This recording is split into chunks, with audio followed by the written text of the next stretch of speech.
몇 년 전에 TV에서 방영하는 오락 프로그램 가운데 하나가 좋은 세상 만들기라는 제목의 프로입니다.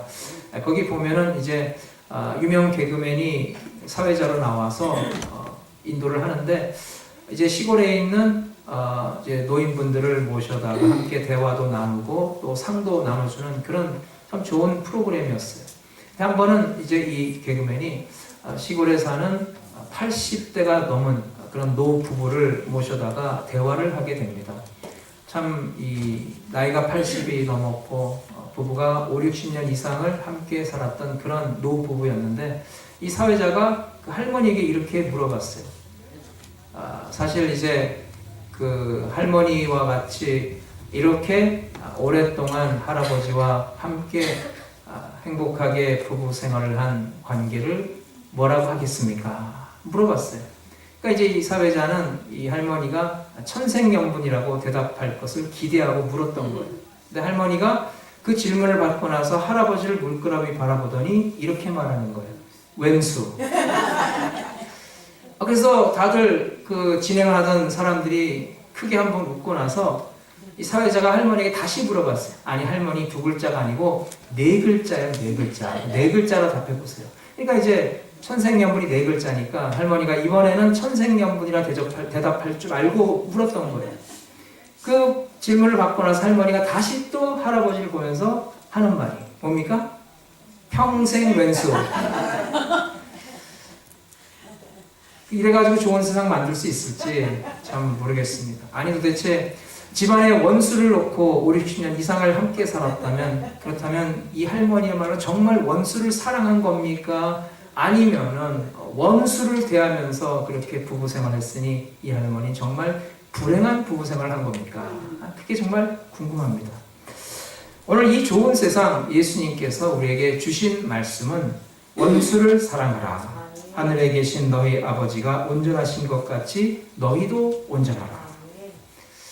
근데 이 말씀을 대하면서 그렇게 우리 모두가 마음이 편안하지 않습니다. 사실 이 말씀은 무슨 전설 따라 삼천리에 나오는 것 같은 전혀 실현 불가능한 그런 말씀처럼 여겨집니다.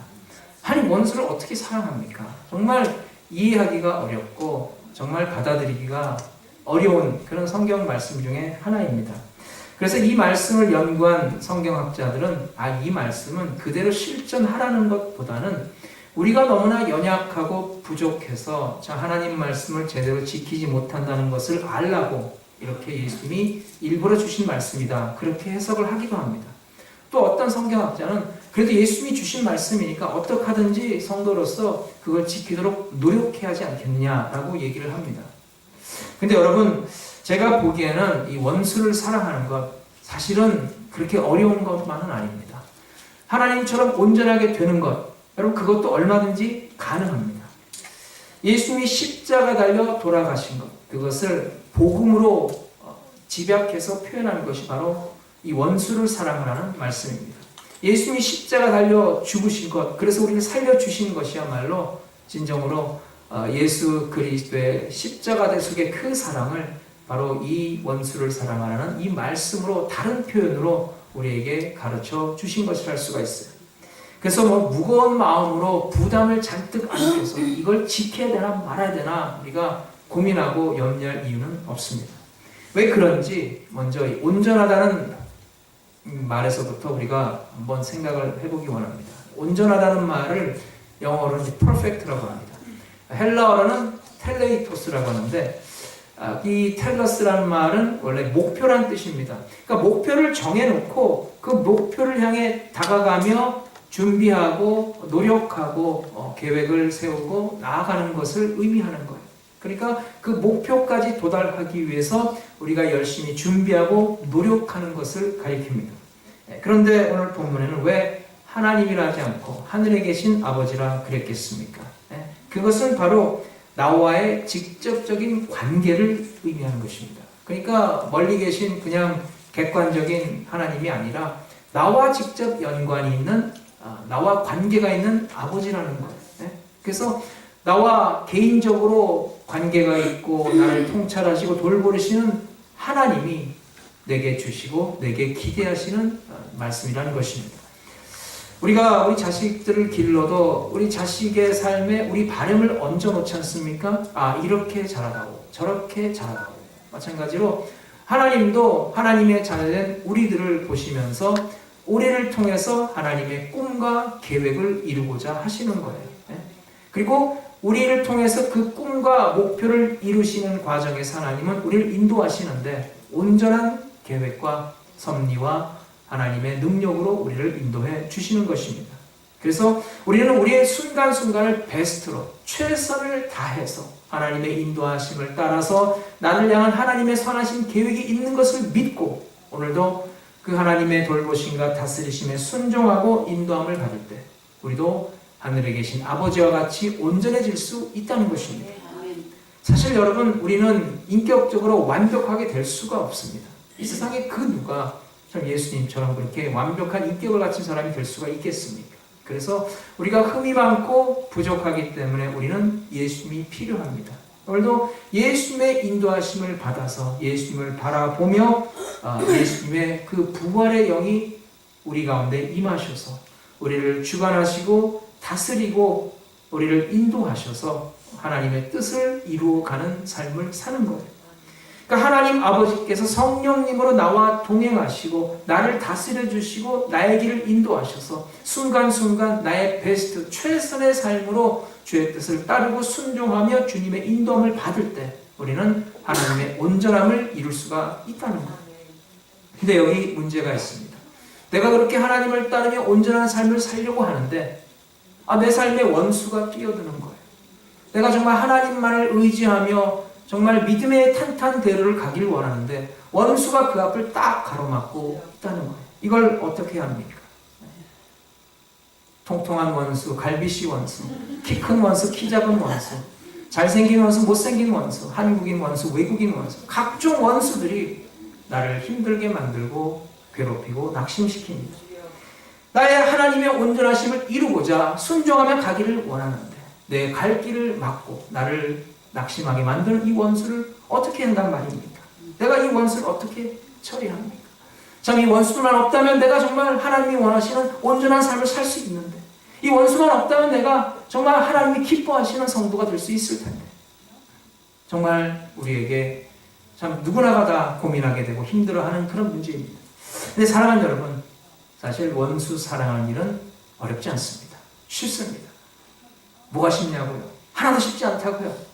여러분, 우리가 원수에 대한 오해만 풀면은 우리가 원수를 사랑할 수 있어요. 아멘. 원수를 사랑한 이 말씀은 정말 신앙생활을 많이 해서 신앙에 완벽한 인격을 갖춘 사람이 성숙한 정말 훌륭한 신앙인이 할 수 있는 것이 아니라 여러분, 사실 신앙의 초보 단계 훈련에도 얼마든지 우리가 할 수 있다는 거예요.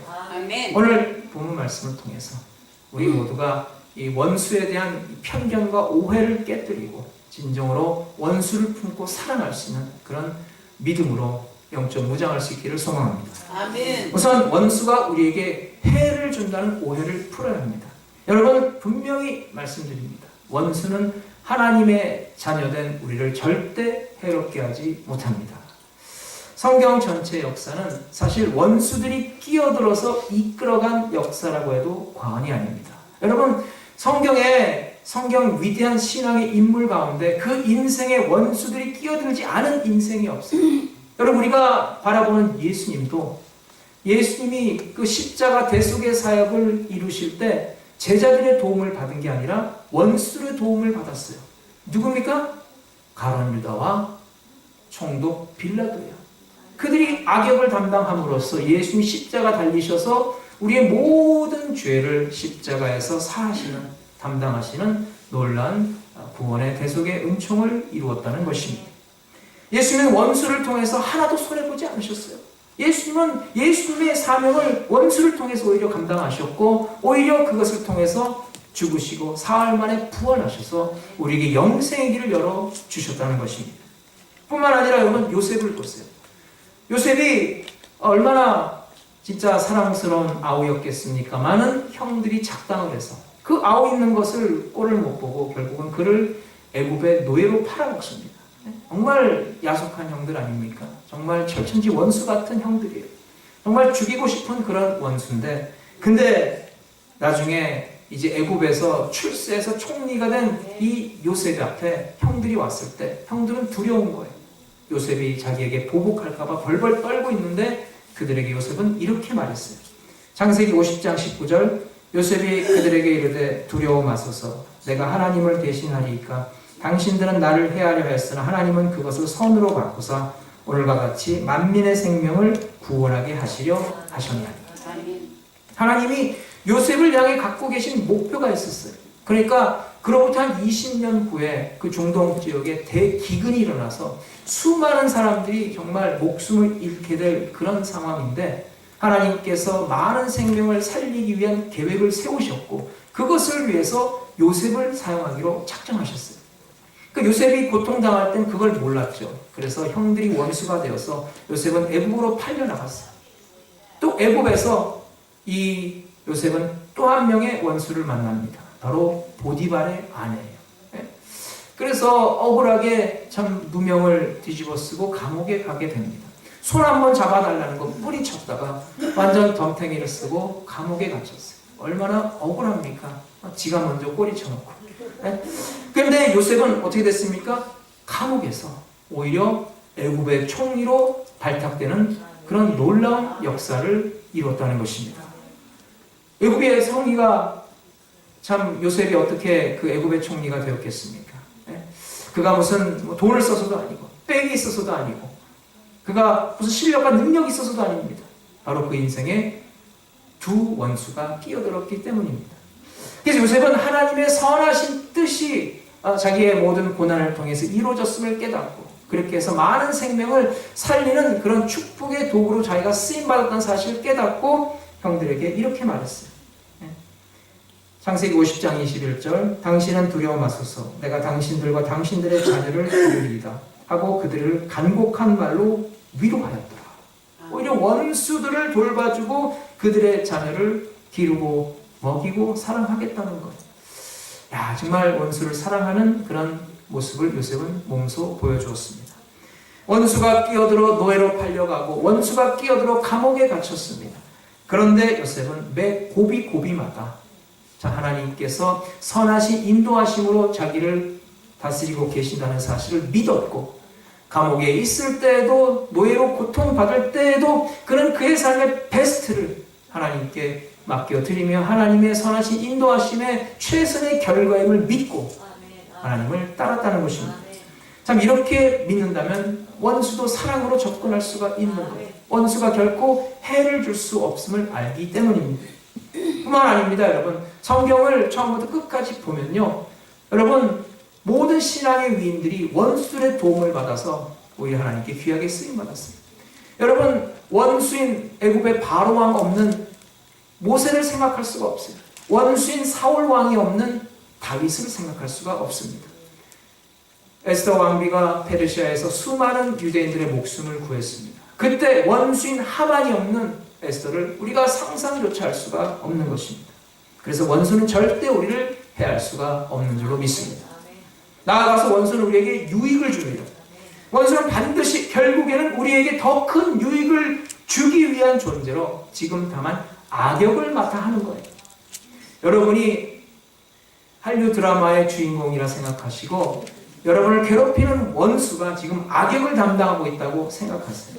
그래서 내 인생에 원수가 나타났다, 나를 힘들게 만들고 고통을 주는 원수가 나타났다 하면은 여러분 기대하시기 바랍니다. 이제부터 정말 하나님께서 나에게 어떤 좋은 일을 허락하시려고 이렇게 완벽하게, 이렇게 완전하게 나의 삶을 요셉처럼 인도하시는가, 여러분 기대하시기 바랍니다. 다윗의 고난을 생각해 보세요.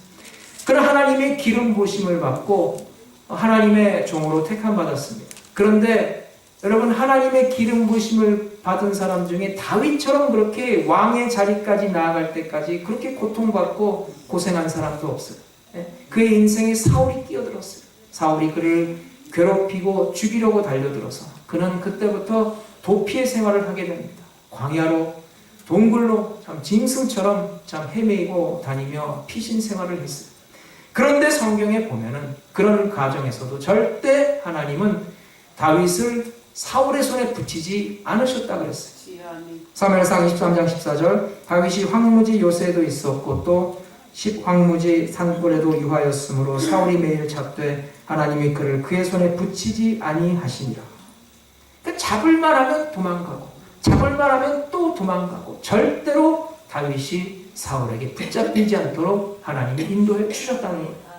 왜 그런 일이 일어납니까? 하나님의 목표가 뭡니까? 다윗을 왕궁으로 들여보내서 이스라엘 왕으로 삼고자 하셨어요. 하나님께서 하나님의 계획을 세우시고 그 목표를 향해 차곡차곡 일을 추진해 나가십니다. 그런 와중에 다윗의 인생에 사울을 보내셨어요. 그래서 사울을 통해 많은 고통을 당하고 핍박을 당하고 동굴 속으로 광야 속으로 쫓겨다녔지만은 그러나 절대 사울에게 붙잡히지 않도록 돌보아 주셨다는 겁니다. 하나님이 뭘 원하십니까? 바울이 광야로 동굴로 피신해 다니면서 무엇을 생각하기를 하나님은 원하셨을까요? 다윗, 너는 내 손 안에 있다는 것을 명심해라. 네가 지금 광야 가운데 헤매이지만, 네가 동굴 속에 짐승처럼 피신해 있지만, 그러나 너는 여전히 내 손 안에 있다는 것을 명심해라. 왜 그것을 명심해야 합니까? 하나님의 손 안에 있다는 것을 기억하도록 하기 위해서 그런 순환을 겪도록 하셨고, 그것은 결국 나중에 왕궁에 들어가서도 왕궁에 있는 것이 아니라고 생각하는 하나님의 뜻입니다. 그러니까 광야 가운데 동굴 가운데 헤매이더라도 결국은 하나님의 손 안에 있던 것처럼 왕궁에 들어가서도 왕궁에 있는 것이 아니라 하나님의 손 안에 있다고 믿으라는 거예요. 그러니까 광야로 동굴로 피신당하며 고통당할 때 원망 불평하지 말고 왕궁에 들어가서 왕이 되었다고 해서 교만하지 말라는 거예요. 그래서 하나님은 다윗을 그런 왕궁에 들여보내서 이스라엘 왕으로 위대한 제목으로 삼으시기 위해서 그와 같은 과정을 허락하셨다는 것입니다.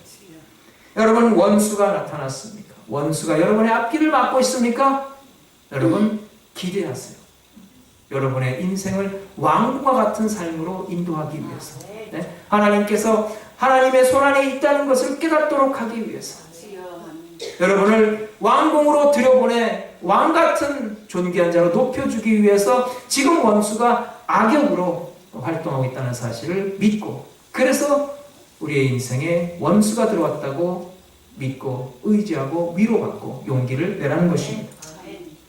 한 20년 전쯤에 제가 섬기던 교회에서 친하게 지내던 연로하신 장로님이 있었습니다. 근데 그 장로님이 고향이 함경도예요. 그 장로님하고 이제 얘기를 나누다 보면은 항상 그분은 자연스럽게 6.25 때 피난 시절 얘기를 하더라고요. 그 피난 시절 얘기를 하면서 어떤 한 사람에 대해서 참 원한과 감사의 쌍곡선을 나타냅니다.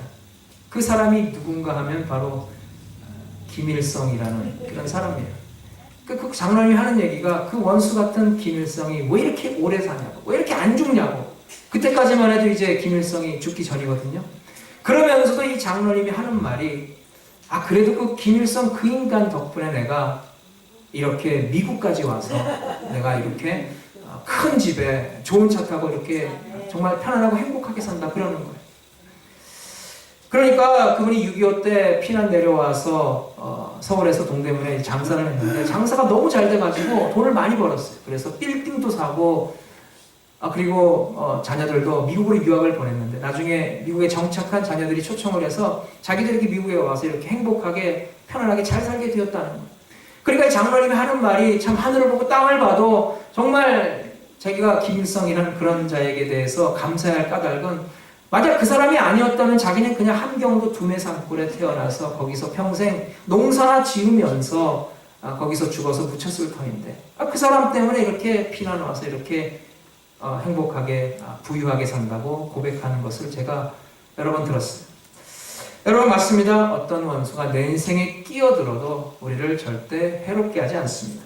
오히려 그냥 가만 놔뒀더라면은 우리가 잘못된 방향으로 갈 수 있는 발걸음을 원수가 내 인생에 끼어들므로 인해서 내가 정신 차려서 방향을 바꿔서 하나님께서 원하시는 목표로 나아가도록 인도해 주신 것입니다. 아멘. 그래서 우리를 축복의 길로, 은혜의 길로, 하나님이 원하시는 목표의 길로 인도하느라 악역을 담당하며 일하고 있는 그 원수를 볼 때 오히려 안쓰러운 마음이 듭니다.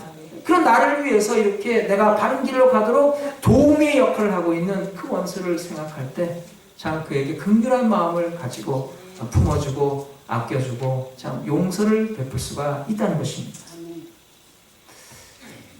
근데 여러분, 한 가지가 있습니다. 원수가 폭발적인 파괴력을 발휘할 때가 있습니다. 원수가 정말 엄청난 힘을 발휘하고 정말 원수처럼 나를 괴롭힐 때가 있어요. 언제인지 아십니까? 우리들이 원수를 우리 마음속에 끌어들여서 우리 마음속에 품고 살아갈 때입니다. 여러분 밖에 놔둔 원수는 절대 나를 괴롭히지 못해요. 근데 내가 원수를 미워하고 저주하고 항상 그 원수 생각에 붙잡혀 있을 때 원수는 내 마음속에 들어와서 나를 집요하게 공격합니다.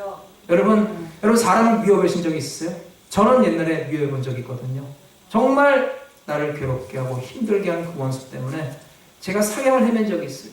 설교도 못해가지고 제가 거의 죽다 살아난 그런 경험이 있습니다. 엄청난 고통을 당했어요. 밤에 잠도 못 자요. 그러니까 원수를 마음속에 품고 미워하고 억울한 심정을 가지고 살아가니까 하루 24시를 원수와 동행합니다. 아침에 눈을 떠도 원수와 함께 눈을 뜨고, 길을 걸어도 원수와 함께 길을 걸어가고, 운전해도 원수와 함께 운전하고, 밥을 먹어도 원수와 함께 밥을 먹고, 소화가 안 돼가지고 맨날 꺽꺽대면서 고통을 당합니다. 잠을 잘 때도 원수와 함께 잠을 자는 거예요. 여러분, 그렇게 원수를 항상 마음에 품고 살아가는데 그 인생이 행복할 수가 있겠습니까? 전쟁을 할 때 이긴다 진다를 어떻게 구분합니까? 여러분, 옛날에 우리 어렸을 때 이 다방구라는 그런 놀이가 있었어요. 그래서 양쪽에 전봇대를 정해놓고 상대방 팀이 먼저 그 전봇대를 짚으면 승리하는 거예요. 근데 여러분, 전쟁을 벌일 때 이 군인이 그 적지에 들어가서 적지의 수도의 대통령궁을 먼저 점령하면 전쟁에서 이기는 거예요. 그 대통령이 수도에 자기의 궁을 버리고 도망가면 전쟁에 지는 거예요. 근데 여러분 생각해 보세요. 대통령궁과 같은 우리 마음속에 원수를 끌어들여다가 그 원수를 우리 마음속에 살게 하면서 맨날 째려보면서 함께 동행하면 그 인생이 행복할 수가 있겠냐는 거예요. 여러분, 우리가 이 신앙생활 하면서 우리가 그 누구든지 원든 원치 않든 우리가 원수를 만날 때가 있는 거예요. 누구나 다 원수를 그 인생길에 만나서 고통당할 때가 있는 것입니다. 중요한 것은 그 원수를 어떻게 대하느냐, 거기에서 바로 우리 인생살이에 승리하느냐 실패하느냐의 열쇠가 달려 있다는 것입니다. 온갖 원수를 마음속에 다 품어 들여놓고 원수야 네가 죽나 내가 죽나 한번 보자 하면서 맨날 원수와 동행하면 절대 그 인생은 행복할 수가 없어요. 그 원수의 엄청난 파괴력으로 인해서 고통받고 괴롭고 힘들어하며 사경을 헤맵니다.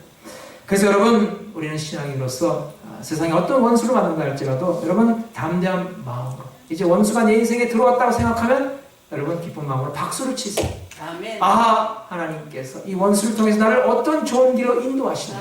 참으로 이와 같은 원수를 내 앞길에 나타나게 하셨을까.